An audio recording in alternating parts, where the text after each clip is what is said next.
हे माइक दे, mic cordless. हे त्यांना पेपर ठेवला पण कीर्तनने सांगितलं ओपन कीर्तनने बोलले पेपर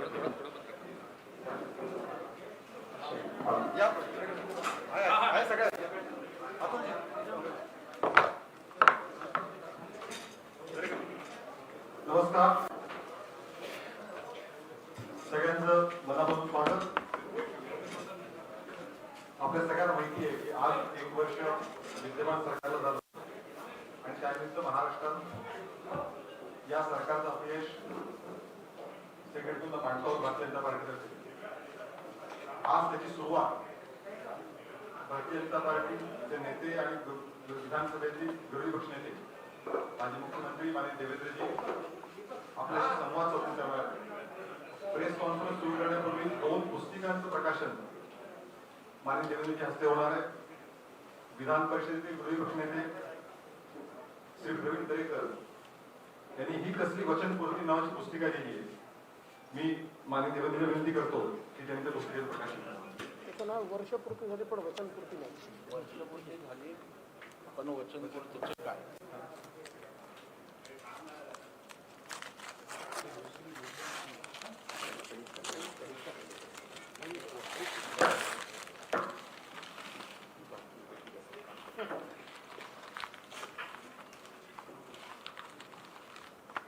तुम्ही असं उघडलं तर तसं अर्ध ठेवलं होतं ना असं.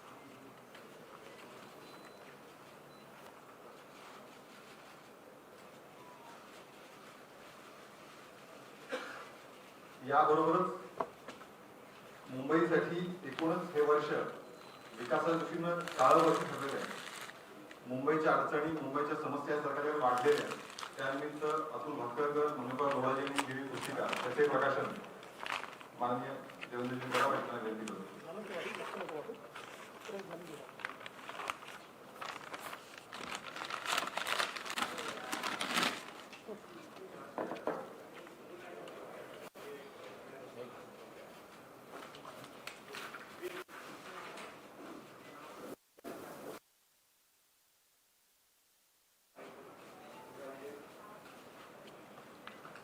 या प्रेस कॉन्फरन्ससाठी माननीय विरोधी पक्षनेते प्रवीण जे आहेत, बाकी सर्व मुख्यमंत्री आहेत, अतुल भातखळकर आहेत, ठाकूरजी आहेत. मी माननीय देवेंद्रजींना विनंती करतो की त्यांनी पत्रकार परिषदेला संबोधित करावं.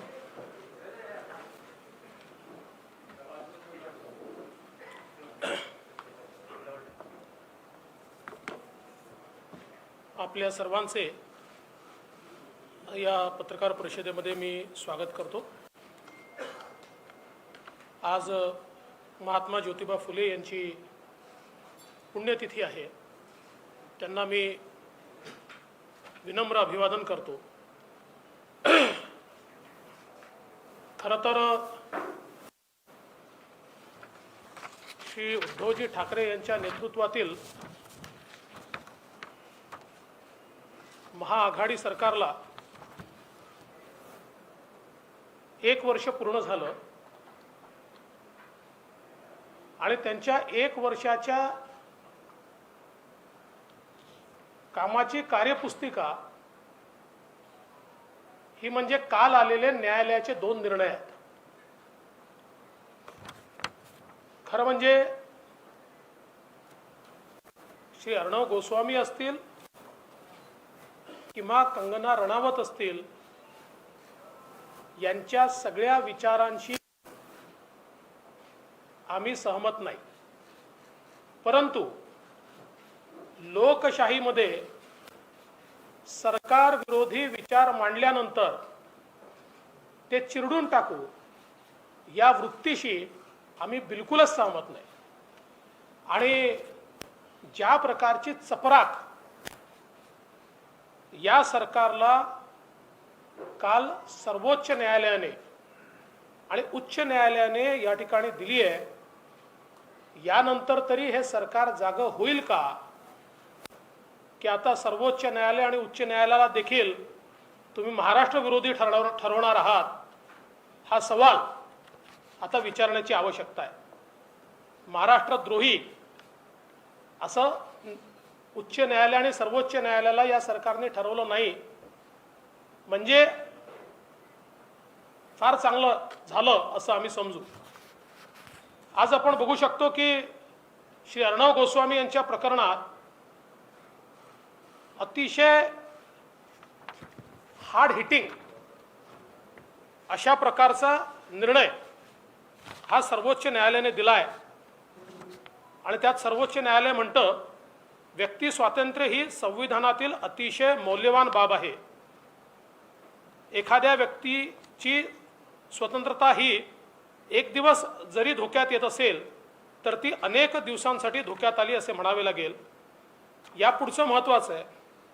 अर्णवला यासाठी लक्ष्य करण्यात आले की त्यांनी टीव्हीवर जी मते व्यक्त केली होती ती सरकारी यंत्रणेसाठी अडचणीची होती. फौजदारी कायदे हे कुठल्या व्यक्तीचा निवडून छळ करण्यासाठी शस्त्र म्हणून कधी वापरायचे नसतात. कायदा हा कुठल्याही व्यक्तीला लक्ष्य करण्यासाठी नसतो. या व्यतिरिक्त अनेक गोष्टी या ठिकाणी या निर्णयामध्ये दिलेल्या आहेत ज्या सरकारच्या कृतीला आणि सरकारच्या डोळ्यामध्ये झणझणीत अंजन घालणाऱ्या अशा प्रकारच्या या सगळ्या बाबी या ठिकाणी आपल्याला पाहायला मिळत आहेत. दुसरं, कंगना रनौत यांचं जे प्रकरण आहे त्यामध्ये देखील महानगरपालिका आणि पर्यायाने राज्य सरकार आणि राज्य सरकारचे नेते यांच्यावर घणाघाती टीका ही या ठिकाणी करण्यात आली आहे. कंगनाच्या घराची तोडफोड करण्याची कृती ही अप्रामाणिक होती. त्यामागचा हेतू चांगला नव्हता. ही कारवाई सुनियोजित स्वरूपाची होती.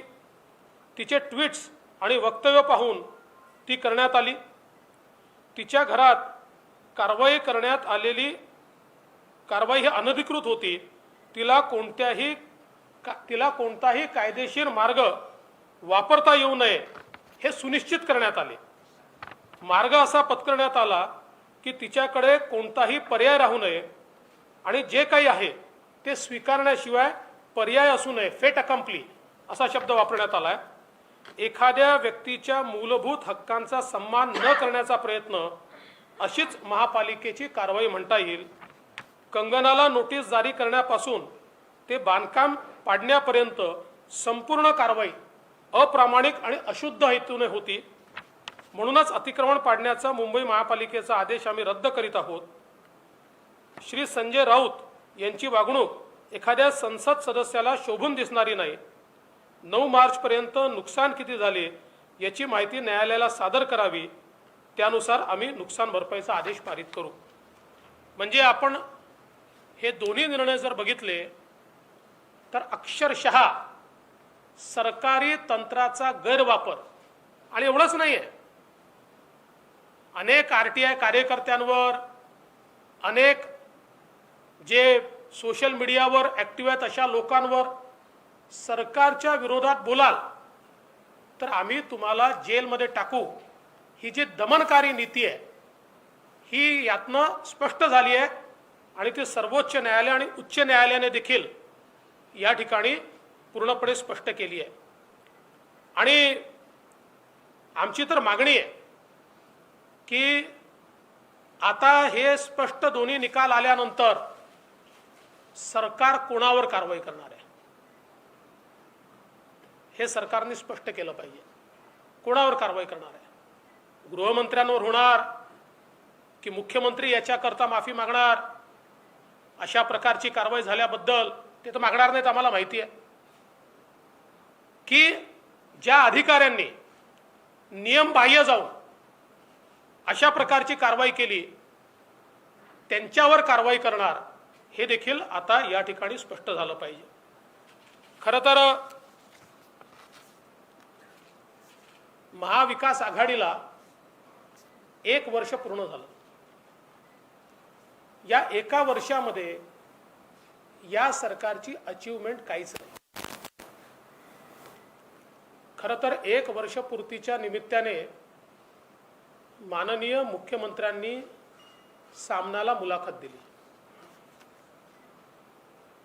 अपेक्षा अशी होती की वर्षपूर्तीच्या निमित्ताने मुलाखत असल्यामुळे 1 वर्षात आम्ही काय केलं, आमच्यासमोर काय अडचणी आल्या, आम्ही काय अचीव केलं, आता पुढची आमची दिशा काय आहे, कसा आम्ही विकास करणार आहोत, महाराष्ट्रातल्या दीन दलित गोरगरीब आदिवासी शेतकरी शेतमजूर महिला, महाराष्ट्रातली शहरं, महाराष्ट्रातला ग्रामीण भाग, या सगळ्यांच्या बद्दल आमचं विजन काय आहे, आम्हाला कुठे हा महाराष्ट्र न्यायचा आहे, काय नेमकं करायचं आहे, या संदर्भात माननीय मुख्यमंत्र्यांच्या मुलाखतीमध्ये काही दिशा मिळेल अशा प्रकारची अपेक्षा होती.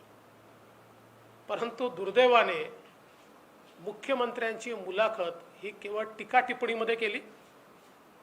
आणि आश्चर्य आहे, महाराष्ट्राच्या इतिहासात इतके धमकावणारे मुख्यमंत्री मी यापूर्वी पाहिले नव्हते. असं कधी होत नव्हतं. म्हणजे मुख्यमंत्री संयमी आहेत असं मी ऐकलं होतं आणि गेल्या 5 वर्षात अनुभवलं होतं. पण मग ते दसऱ्याचं भाषण असो की कालची मुलाखत असो, मुख्यमंत्र्याच्या खुर्चीवर बसणाऱ्या व्यक्तीला शोभणारं वक्तव्य हे त्यांनी केलेलं नाही. हे शोभणारं वक्तव्य नाही आहे. तुम्ही संवैधानिक पदावर बसले आहात, संविधानाची शपथ घेतली आहे, कोणाच्याही विरुद्ध राग किंवा द्वेषाच्या शिवाय मी कारवाई करीन हा शपथेचा भाग आहे. अनुराग या द्वेष के बिना, राग किंवा द्वेषाच्या शिवाय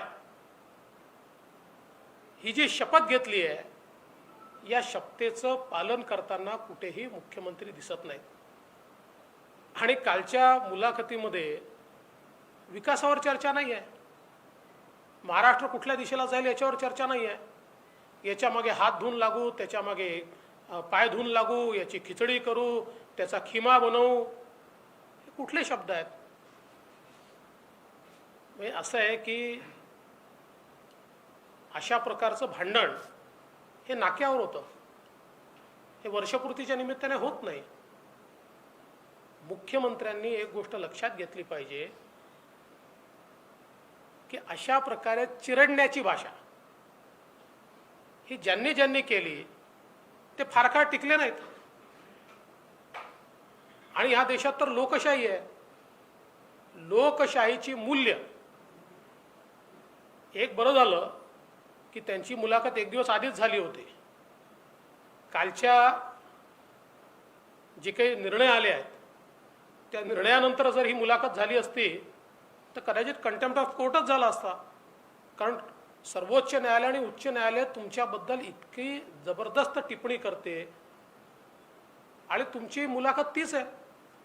त्यामुळे मला असं वाटतं, मी ही कुठल्याही मुख्यमंत्र्याची मुलाखत मानत नाही आणि त्यामुळे त्याला उत्तर देणं किंवा त्याच्यावर टिप्पणी करणं हे देखील मला असं वाटतं की योग्य नाही आहे.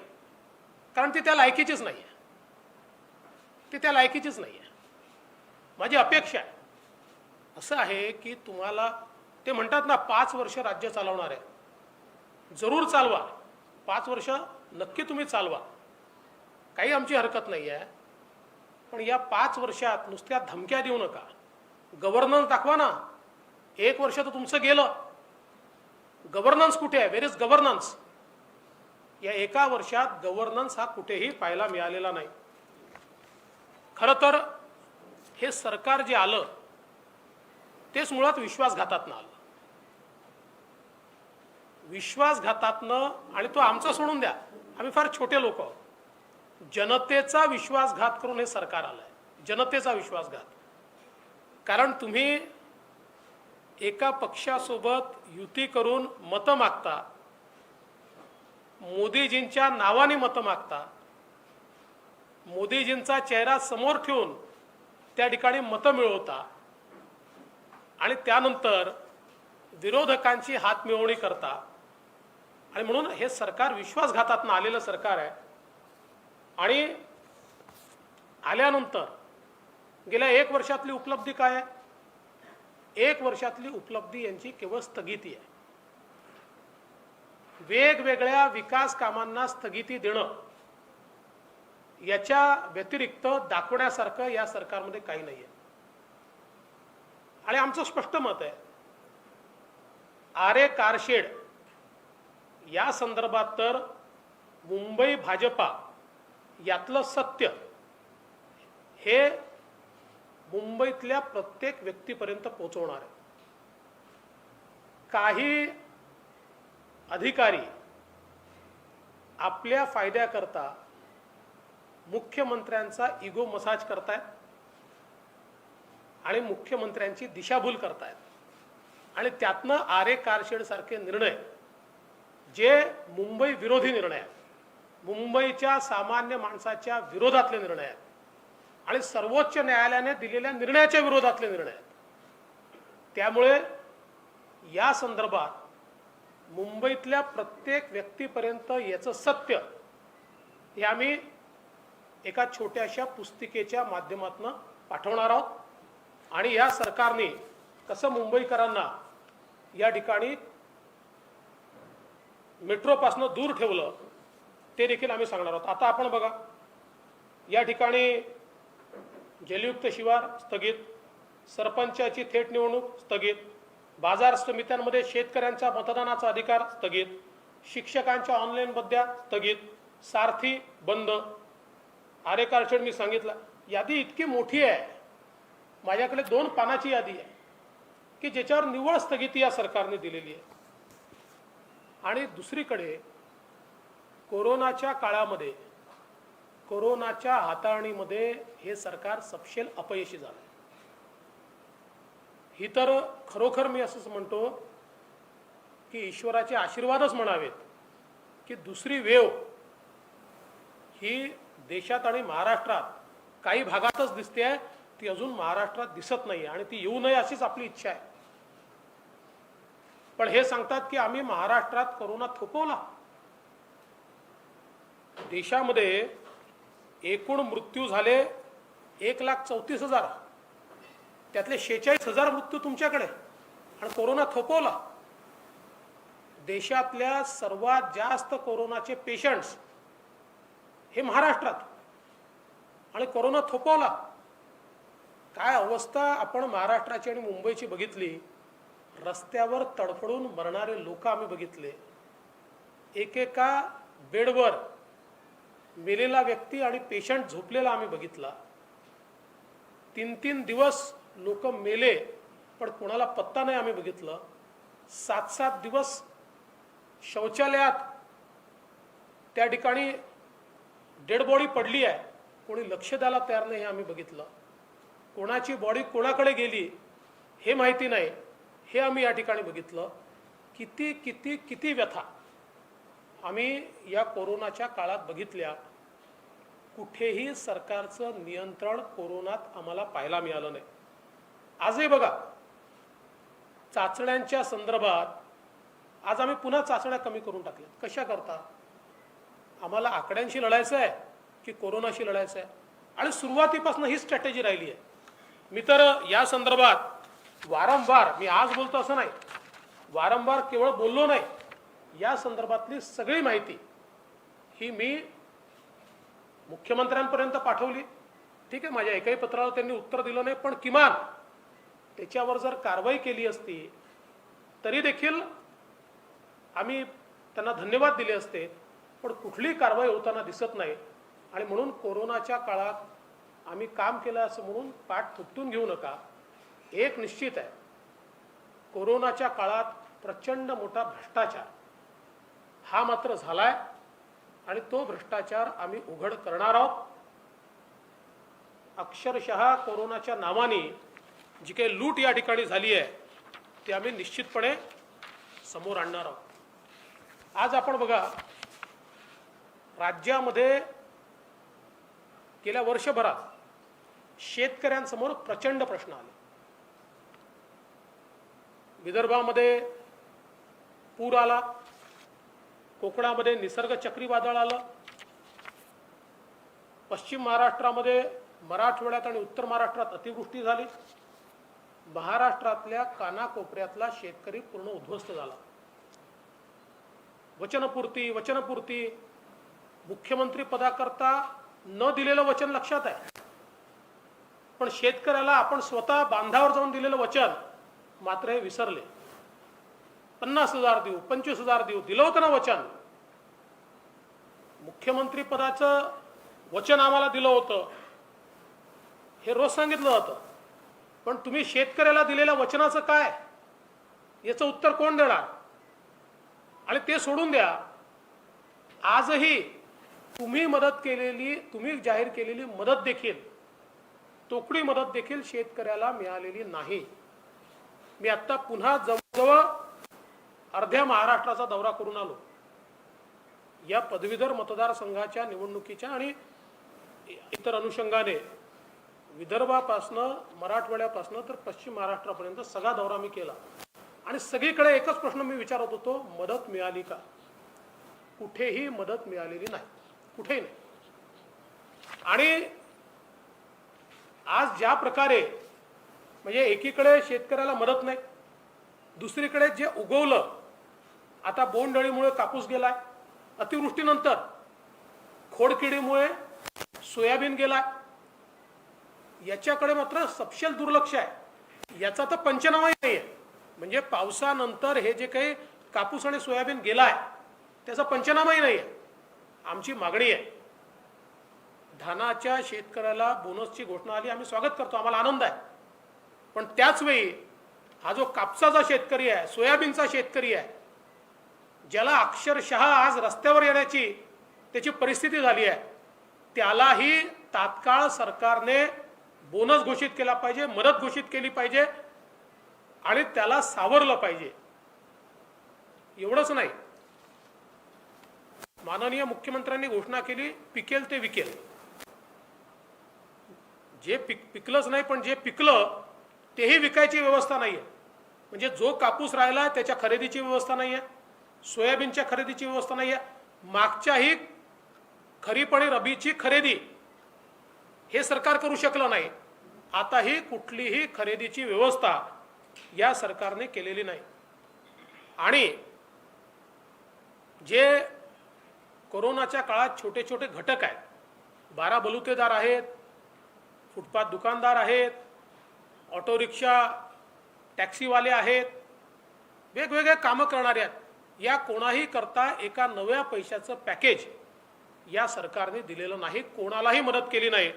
कोरोनाच्या काळात या सरकारच्या वतीनं कोणालाही कुठलीही मदत झाल्याचं आपल्याला पाहायला मिळालं. मराठा आरक्षणाच्या संदर्भात या सरकारने अभूतपूर्व घोळ घातलाय. केवळ 2 आरक्षणं उच्च न्यायालयात टिकली. अनेक राज्यांनी आरक्षणं दिली, पण ती सगळी उच्च न्यायालयामध्ये त्या ठिकाणी आरक्षणं स्थगित झाली. 2च आरक्षण, एक तमिळनाडूचं आणि दुसरं महाराष्ट्रातलं, की ज्याला उच्च न्यायालयाने वैध ठरवलं. उच्च न्यायालयातनं तमिळनाडूचं आरक्षण हे सर्वोच्च न्यायालयात गेलं, त्या ठिकाणी त्यांनी ते घटनापीठाकडे पाठवलं, कुठली स्थगिती दिली नाही. महाराष्ट्राचं आरक्षण मात्र घटनापीठाकडे पाठवताना त्याच्यावर स्थगिती देण्यात आली. आणि पहिल्या दिवशीपासून, म्हणजे ज्यावेळेस त्या ठिकाणी सर्वोच्च न्यायालयात केस गेली, पहिल्याच दिवशी यांचे वकील सांगतात आमच्याकडे कुठली माहिती आलेली नाही, त्यामुळे आम्ही आर्ग्युमेंट करू शकत नाही. कुठलाही समन्वय आम्हाला पाहायला मिळाला नाही. आजही आपण बघितलं, प्रवेशाचे इतके घोळ झाले. स्थगिती काढण्याकरता या सरकारनं माहिती असून हे तत्व आहे की ज्यांनी स्थगिती देऊन ज्या पीठाने घटनापीठाकडे पाठवण्याचा निर्णय केला आहे त्यांच्यापुढे स्थगिती उचलण्याकरता जाता येत नाही, त्यांना तो अधिकार नाही. हे माहिती असताना त्यांच्यापुढेच अर्ज केला, 1 महिना वाट पाहिली आणि मग लागण्याच्या 1 दिवस आधी यांनी स्टेटमेंट केलं की यांच्यापुढे आम्हाला मंजूर नाही. अरे मंजूर नाही का, त्यांना अधिकारच नाही आहे. आणि आताही घटनापीठाच्या संदर्भात कुठेही सरकार गंभीर दिसत नाही, कुठलाही सरकारचा प्रयत्न दिसत नाही, केवळ वेळ काढू धोरण आहे. आणि दुर्दैवाने पुन्हा सांगतो, आम्ही तर ज्यावेळेस मराठा आरक्षणाचा कायदा केला त्या कायद्यात आम्ही ओबीसी आरक्षणाला कायदेशीर संरक्षण दिलंय. त्यामुळे या राज्यामध्ये ओबीसी आरक्षणाला राज्याच्या विधानसभेने त्या कायद्याच्या माध्यमातून पूर्णपणे संरक्षण दिलं आहे.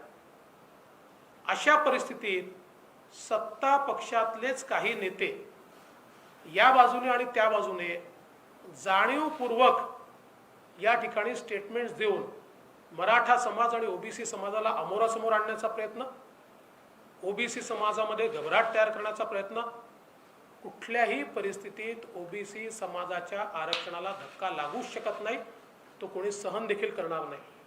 पण सत्ता पक्षात नाही होत आहे याचा अर्थ नेमका काय आहे? आपल्या ज्या असफलता आहे, आपले जे फेलियर्स आहेत, हे लपवण्याकरता अशा प्रकारची नीती करणं हे योग्य नाही आहे. यातनं महाराष्ट्रात समाज एकमेकाच्या समोर येतात आणि महाराष्ट्रामध्ये त्यातनं अतिशय चुकीची अशा प्रकारची परिस्थिती आपल्याला या ठिकाणी पाहायला मिळत आहे. खरं तर एकूणच विषय अनेक आहेत, पण मी त्या विषयांच्या संदर्भात फार काही बोलणार नाही. मला असं वाटतं 1 वर्षामध्ये हे सरकार सपशेल विफल झालेलं आहे, सपशेल अपयशी झालेलं आहे. कुठल्याही घटकाचं ते समाधान करू शकलेलं नाही. सरकारच्या 3 पक्षांमध्ये कुठलाही समन्वय नाही. विजेच्या प्रश्नावर जे घुमजाव या ठिकाणी केलं तर ऐतिहासिक घुमजाव आहे. आणि त्याहीपेक्षा मजेदार असं आहे, काँग्रेस पक्षाच्या अंतर्गत अशोक चव्हाण म्हणतात नितीन राऊतांनी चर्चा केली नव्हती, बाळासाहेब थोरात म्हणतात चर्चा केली होती, मग कोणीतरी सांगतं की अजितदादांनी सांगितलं होतं, नितीन राऊतांनी सांगितलं, अजितदादांनी सांगितलं तर घोषणा करा.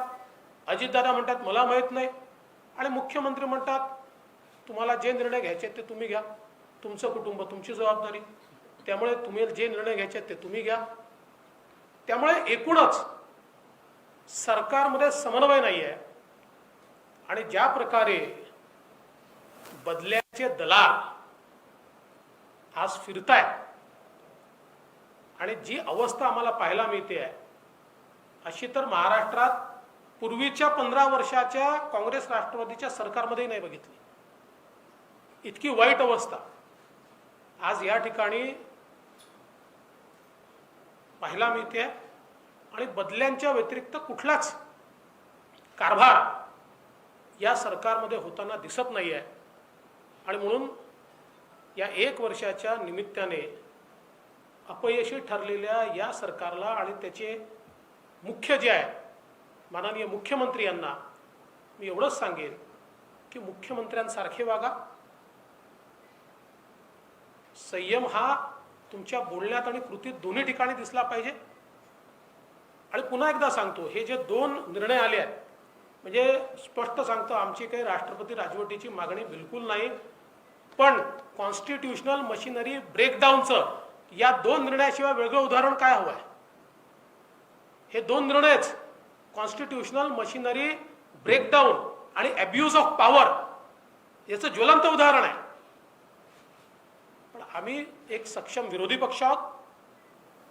विरोधी पक्षामध्ये आम्हाला जी भूमिका दिली आहे त्या भूमिकेचं आम्ही नीट पालन करू आणि महाराष्ट्रातल्या जनतेला न्याय मिळवून देण्याकरता आम्ही निश्चितपणे या ठिकाणी आवश्यकता असेल तेव्हा रस्त्यावर उतरू. आमच्या कितीही तक्रारी माननीय मुख्यमंत्र्यांनी पंतप्रधान महोदयांकडे केल्या तरी देखील आम्ही जनतेला उत्तरदायी आहोत. त्यामुळे रस्त्यावर उतरावंच लागेल. तुमचा नाकर्तेपणा आहे म्हणून आम्हाला उतरावं लागतं. आम्ही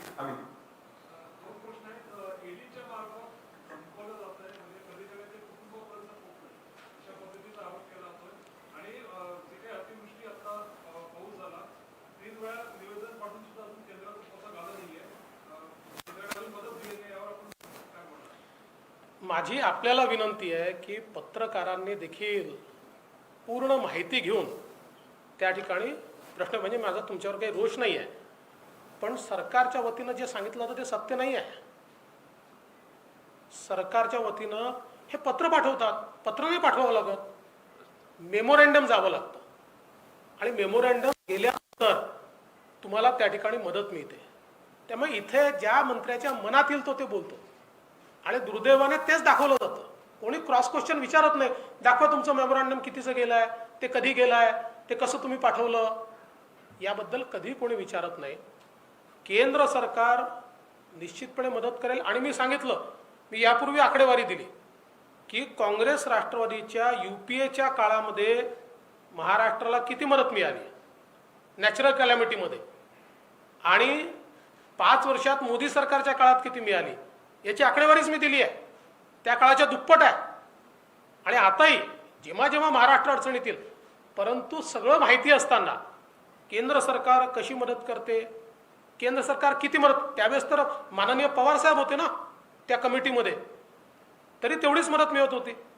त्यावेळेस काय भरमसाठ मदत, आपण मागितली तेवढी मदत, 17,000 कोटी मागितले होते यांनी, 1,000 कोटी मिळाले नव्हते.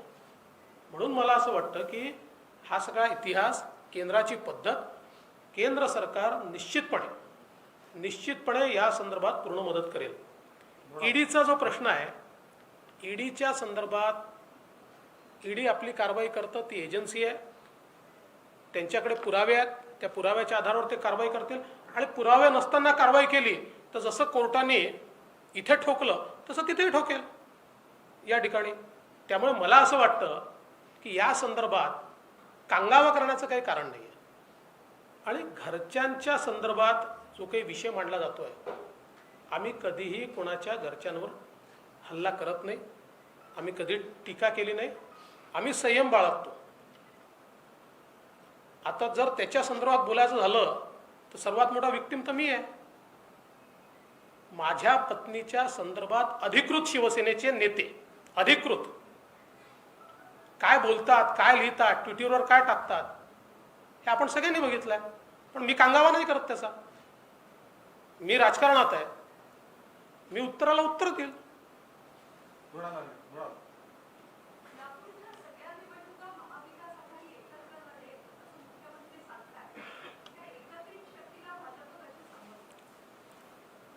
ते कितीही एकत्र आले तरी शेवटी जनतेला या ठिकाणी त्यांचं सरकार कसं चाललंय हे जनतेने बघितलेलं आहे. त्यामुळे राजकारणामध्ये 1 आणि 1 2च होतात असं नाही आहे. राजकारणात 1 आणि 1 0 देखील होतं, 1 आणि 1 11ही होतं. त्यामुळे हे किती एकत्रित आले, एक तर मनाने एकत्रित येऊ शकत नाही, यांचं पक्षाच्या अंतर्गतच एकत्रित येऊ शकत नाही. आता तुम्ही बघा, पुणे शिक्षक मतदारसंघ हा काँग्रेसकडे गेला, अख्खी राष्ट्रवादी जुन्या उमेदवाराच्या पाठीशी आहे. तीच परिस्थिती इतर ठिकाणी देखील आहे. त्यामुळे हे अनैसर्गिक युती आहे, नैसर्गिक युती नाही आहे. त्यामुळे एकत्रित येऊ शकत नाही. पण आम्हाला एका गोष्टीचा आनंद आहे की भारतीय जनता पक्षाची दहशत यांच्या मनात आता इतकी तयार झाली की हे लोकल बॉडीच्या निवडणुका देखील एकत्रित लढण्याच्या गोष्टी करून राहिले. आमची शक्ती वाढते. दिनेश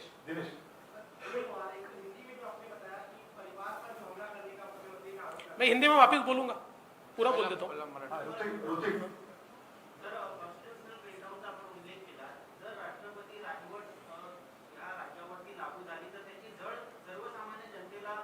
तुम्ही माझं वाक्य ऐकलं नाही.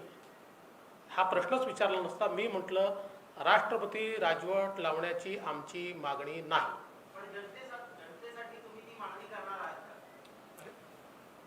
मी ऑलरेडी सांगितलंय की this qualifies about constitutional breakdown and abuse of power, पण आमची ती मागणी नाही. राहुल सर, वर्षभरात एकंदरीत सगळं महाविकास आघाडीचे काय निर्णय असतील बघितलं तर पवारांची भूमिका म्हणजे शरद पवारांची भूमिका काय कन्फ्युजिंग राहिली आहे. काही चांगलं होत असेल तर त्याचं क्रेडिट राष्ट्रवादीला कसं मिळेल किंवा पक्ष माननीय या सगळ्यावर. तर एकंदरीत या वर्षभरात तुम्ही कसं बघताय, या तिन्ही पक्षांमध्ये सर्वाधिक जास्त नुकसान जर कोणाचं झालं असेल तर तुम्ही कसं बघताय? नुकसान कोणाचं झालं हे त्यांनी ठरवायचं आहे. राजकीय पण सगळ्यात जास्त नुकसान या 3 पक्षाच्या कारभारामध्ये महाराष्ट्राचं झालंय, महाराष्ट्राच्या जनतेचं झालंय. आणि पवार साहेब हे अत्यंत मातब्बर नेते आहेत. या संपूर्ण 3 पक्षीय युतीचा उपयोग आपला पक्ष वाढवण्याकरता कसा करायचा हे त्यांना नीट माहिती आहे. त्यामुळे ते योग्य तो उपयोग करतायत. मला वाटतं सगळे प्रश्न झाले. एक फक्त हिंदी. हाँ सर कोविड की जो आपने बात की तो आपने ऐसे कुछ सजेशन दिए थे कि गवर्नमेंट को कि एज अ रिस्पांसिबल ऑपोजिशन क्या आपने ऐसे सजेशन दिए थे कि आपने अलग क्या किया होता या फिर जैसे आपने बोला कि कोविड के टाइम पे पूरा ही फेल हो गया गवर्नमेंट, तो ऐसा क्या अलग कर सकते थे और आपने ऐसे क्या सजेशन दिए थे? देखिए, मैंने उस वक्त जो आवश्यक थे, मैंने केवल कोविड के ऊपर 100 से ज़्यादा सजेशन दिए, पत्र दिए हैं, 100 से ज़्यादा. जैसे जब रेट ऑफ इन्फेक्शन 19% था, उस समय मैं लगातार ये कह रहा था कि इसका मतलब there is not enough testing, आप ज़्यादा टेस्टिंग कीजिए. ये मैं बार बार बता रहा था, लेकिन सरकार आंकड़ों से जूझ रही थी. ऐसे कई मेरे पत्र पब्लिक डोमेन में है, मैंने सारे ट्वीट किए हुए हैं, आप देख सकते हैं. इसीलिए मैंने कहा कि जो करना चाहिए वो सरकार ने नहीं किया. मध्यंतरी पुस्तक प्रकाशनाचा एक उल्लेख झाला होता की मराठा महिला मुख्यमंत्री व्हायला आवडेल किंवा बघायला आवडेल असं तुमच्याच पक्षाच्या एका नेत्यांनी केलं, तर आपण कसं बघताय? आमच्या पक्षाचे नेते आशिष शेलार हे पुस्तक प्रकाशनाच्या वेळेस जे बोलले ते कुठल्या कॉन्टेक्स्टमध्ये बोलले हे त्यांनी दुसऱ्या दिवशी पुण्याच्या पत्रकार परिषदेमध्ये अतिशय स्पष्ट सांगितलेलं आहे. आमच्या पक्षात कोणाच्या मनात कन्फ्युजन नाही आहे, काळजी करू नका.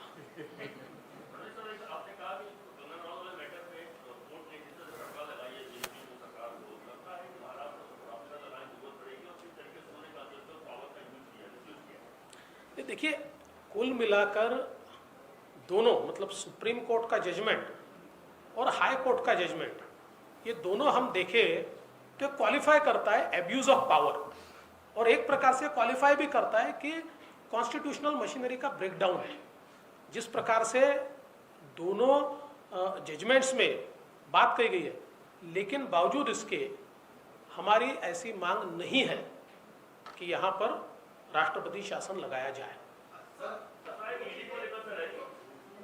मुख्यमंत्री ने जिस तरह से धमकियां दी है उसका आप विरोध करें. आपने कहा कि आपके परिवार को भी व्यक्तिगत तौर पर टारगेट किया जाए. अगर शिवसेना के नेता अगर इतनी इसके स्तर पर जाते हैं तो क्या ये नहीं के नेताओं को भी किसी परिवार के सदस्य को टारगेट करना चाहिए? एक दूसरा सवाल है, लव जिहाद का मुद्दा बीजेपी ने महाराष्ट्र में उठाया. उन्होंने कहा कि गोवंश हत्या को लेकर पूरे देश में लागू की जाए, क्या आप उसका समर्थन करते हैं? देखिए, पहली बात तो यह है कि भारतीय जनता पार्टी ये मानती है कि व्यक्तिगत रूप से किसी के भी परिवार को टारगेट नहीं किया जाना चाहिए, लेकिन परिवार से अगर कोई राजनीति में है तो उसके ऊपर राजनीतिक प्रश्न तो उठाए जाएंगे, व्यक्तिगत प्रश्न नहीं उठाए जा सकते. लेकिन परिवार के जो लोग राजनीति में नहीं है, साधारणतः अगर वो कोई बहुत क्रिमिनल एक्ट करते तो अलग बात है, अदरवाइज उनको टारगेट करना ये बिल्कुल गलत है और ऐसा हमारे यहाँ कभी होता नहीं है.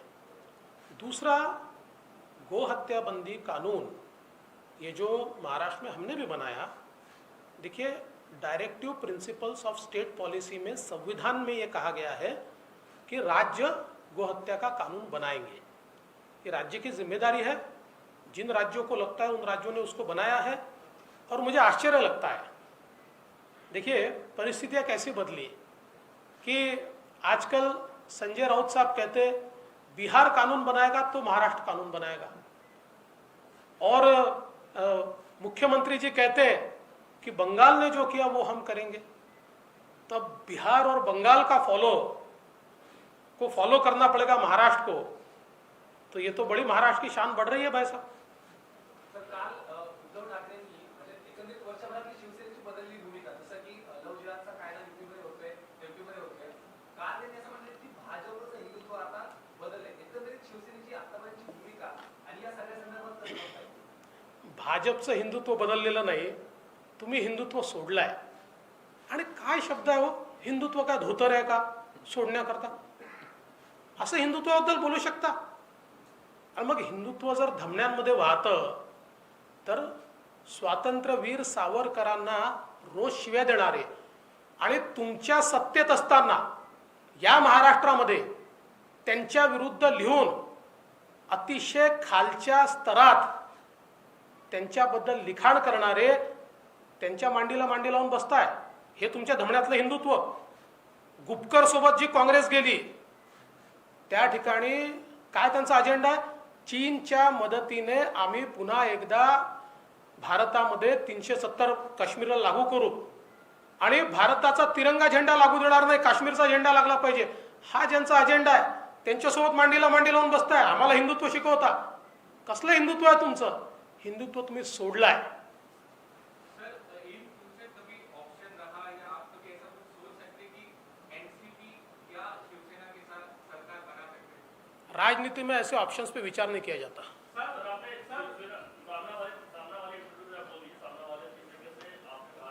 देखिए, इस सरकार को 1 साल पूरा हुआ और 1 साल की इस सरकार की उपलब्धि अगर कुछ होगी तो हमारी सरकार ने शुरू किए हुए कामों को स्टे देना.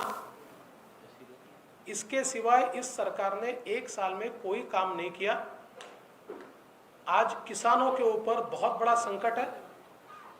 पूरे महाराष्ट्र में कहीं पर चक्रवात के कारण, कहीं पर असमय बारिश के कारण, कहीं पर बाढ़ के कारण किसानों की फसल पूरे तरीके से खत्म हो गई. जो मुख्यमंत्री जी कहते थे हमको मुख्यमंत्री बनाने का वचन दिया, वो वचन तो उनको याद रहा, लेकिन उन्होंने किसानों तक जाकर जो वचन दिया था कि आपको 50,000 रुपये और 25,000 रुपये हेक्टरी हम मदद करेंगे, वो वचन मुख्यमंत्री भूल गए और किसानों को हाशिए पे छोड़ दिया गया.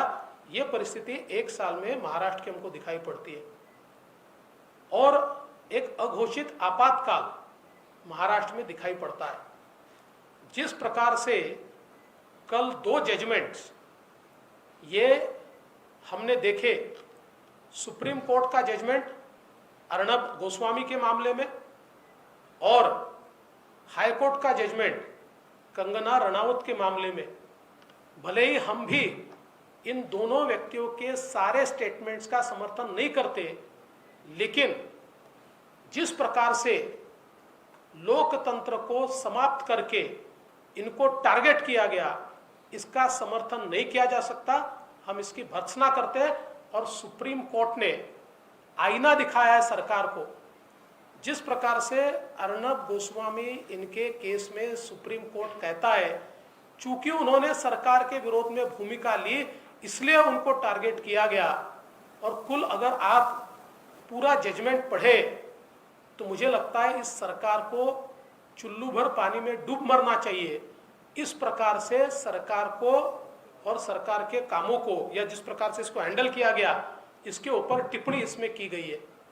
इतना ही नहीं, कंगना रनाउत का जो घर तोड़ा गया उसके भी संदर्भ में बिल्कुल सिलसिलेवार हाईकोर्ट ने कैसे कैसे घटनाएं घटी और कैसे केवल कंगना ने सरकार के खिलाफ ट्वीट किए या भूमिका ली या वो बोली, इसके लिए उनका घर तोड़ा गया.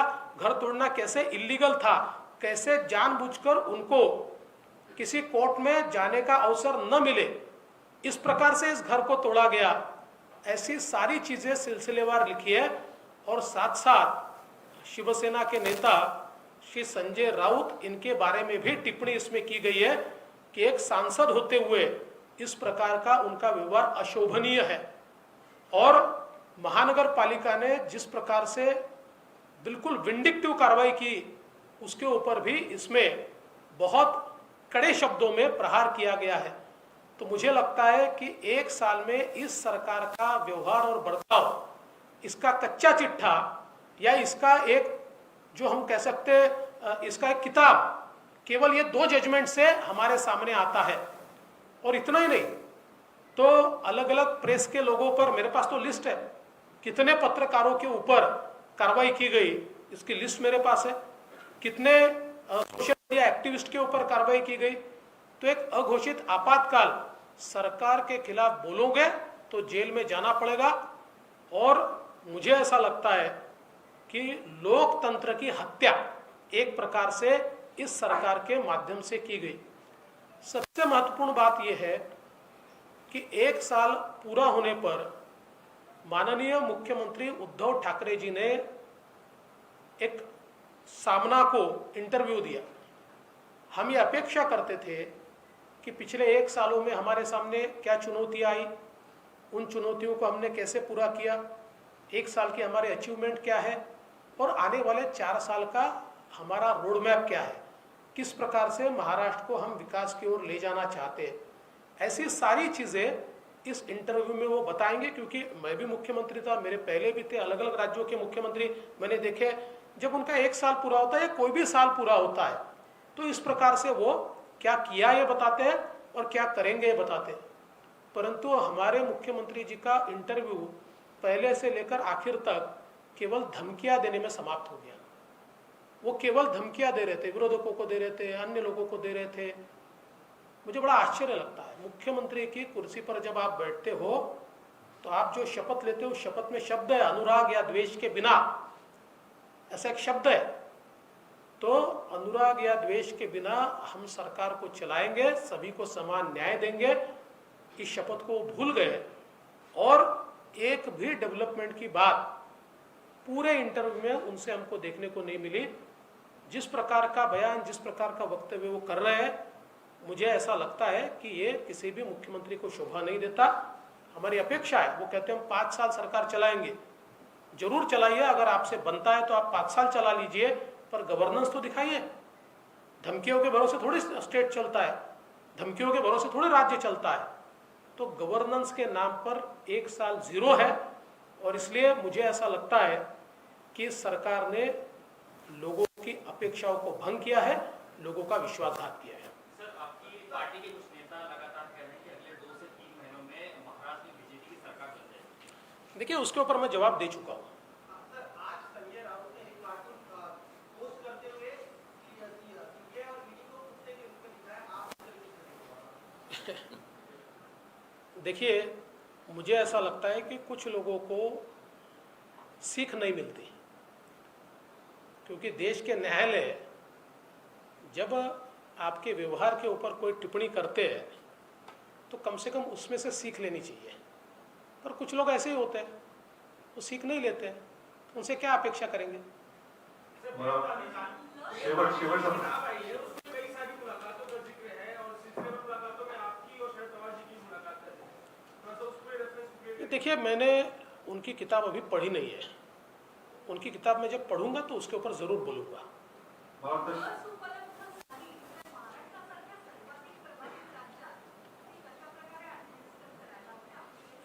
नाही, मला असं वाटतं की एक त्याची नॅशनल स्ट्रॅटेजी बनते आहे, आणि त्या नॅशनल स्ट्रॅटेजीच्या अंतर्गत कुठले घटक पहिले, कुठले घटक नंतर, असं एक त्याची जी स्ट्रॅटेजी आहे, त्या स्ट्रॅटेजीप्रमाणे या ठिकाणी ती जी काही लसीकरण आहे ते होणार आहे। आपल्याला केवळ एवढंच लक्ष ठेवावं लागेल की अशा परिस्थितीमध्ये काही लोक अशा लसीचाही काळा बाजार करण्याचा प्रयत्न करतात, काही लोक आउट ऑफ द वे जाऊन ती मिळवण्याचा प्रयत्न करतात। सगळ्यांना लस मिळणार आहे, त्यामुळे अशा प्रकारची घटना कुठे होऊ नये। जो काही प्रोटोकॉल सरकारने ठरवला असेल, कदाचित पहिल्यांदा डॉक्टर्सचा ठरवला असेल किंवा जे काही हेल्थ वर्कर्सचा ठरवला असेल, त्या प्रोटोकॉलप्रमाणेच ती मिळावी। एक शेवट छोटासा कार्यक्रम म्हणजे कालच टीव्ही जर्नलिस्ट असोसिएशनची निवडणूक झाली आणि त्याच्यामध्ये काही जिंकून जे आहेत त्या तिथे उपस्थित आहेत। मी माननीय विनंती करतो की त्यांचा सत्कार करावा। विनोद जगदाळे, अध्यक्ष टीव्ही जर्नलिस्ट असोसिएशन। पत्रकारांनी तर पत्रकारांचा सत्कार करावा हरकत नाही। कल्पेश हरकर, राजेश माळकर, फोटो मिळते सगळ्यांना। अक्षय कुदरकर,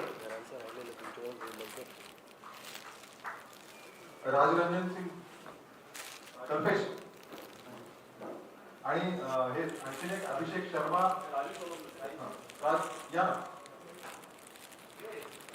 सोनोनिया।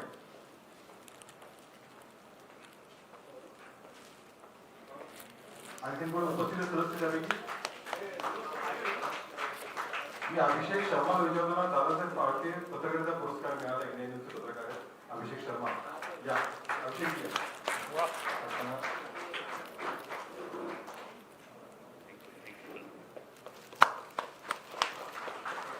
धन्यवाद। सगळ्यांनी स्नेहभोजन सकाळी लवकर बोलवलंय, त्यामुळे स्नेहभोजन आपण इथे ठेवलेलं आहे। स्नेहभोजनाचा आस्वाद घेऊ आणि मग आपल्या कुठे कामाला लागेल। धन्यवाद। धन्यवाद। पुस्तकं सगळ्यांना वाटून द्यायला आहे